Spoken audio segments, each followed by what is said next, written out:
လူပေါင်း8000ကျော်လဲ join မယ်မြန်မာပြည်ကလူတွေစပြီးစိတ်ဝင်စားလာတဲ့ group fitness event တစ်ခုအားလုံးမင်္ဂလာပါ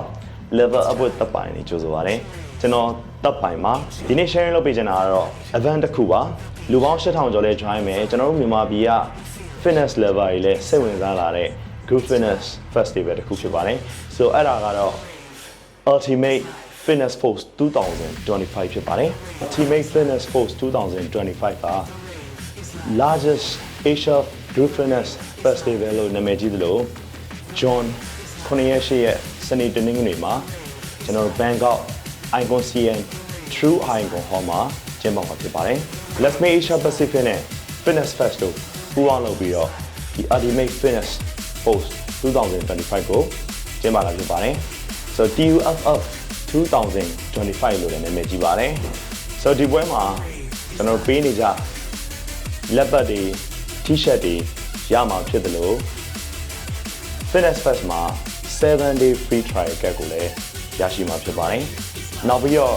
Let's Make ရဲ့ merchandise ပစ္စည်းတွေလည်းရောင်းပေးမယ်လို့ကြားသိရပါတယ် so ဒီနေ့တာအတွင်းမှာလည်းကျွန်တော် Let's Make ကြိုက်တဲ့လူတွေ Let's Make ကိုအမြဲတမ်း Let's Make class တွေ join တဲ့ member တွေလူပေါင်း8000ကျော် join မယ်လို့လည်းခံမှန်းထားပါတယ်ကျွန်တော်တို့အားကြရတဲ့ Let's Make Superstar တွေလာမှာဖြစ်သလို so Q&A session တွေ so meet and greet session တွေကိုလည်းပြုလုပ်ပေးသွားမှာဖြစ်ပါတယ် so ဒီနေ့ရက်တာအတွင်းမှာ fitness class ပေါင်း73 session ကိုပြုလုပ်မှာဖြစ်သလိုကျွန်တော်တို့ Let's Make ရဲ့ new program ဖြစ်တဲ့ Let's Make Pilates ကိုလည်း launch လုပ်မှာဖြစ်ပါတယ်အခုဆိုရင်ကျွန်တော်နဲ့ကျွန်တော်ရဲ့ level up team ကတော့ energy အပြည့်နဲ့ join ဖို့ ready ဖြစ်နေပါပြီဒီ Ultimate Fitness Force 2025မှာဘယ်လို class မျိုးတွေကိုဘယ်လို energy မျိုးတွေနဲ့ကျွန်တော် team ကလူတွေ join မလဲဆိုတာကိုနောက် video တွေမှာ update လုပ်ပေးသွားမှာဖြစ်ပါတယ်ဆိုကျေးဇူးအများကြီးတင်ပါတယ်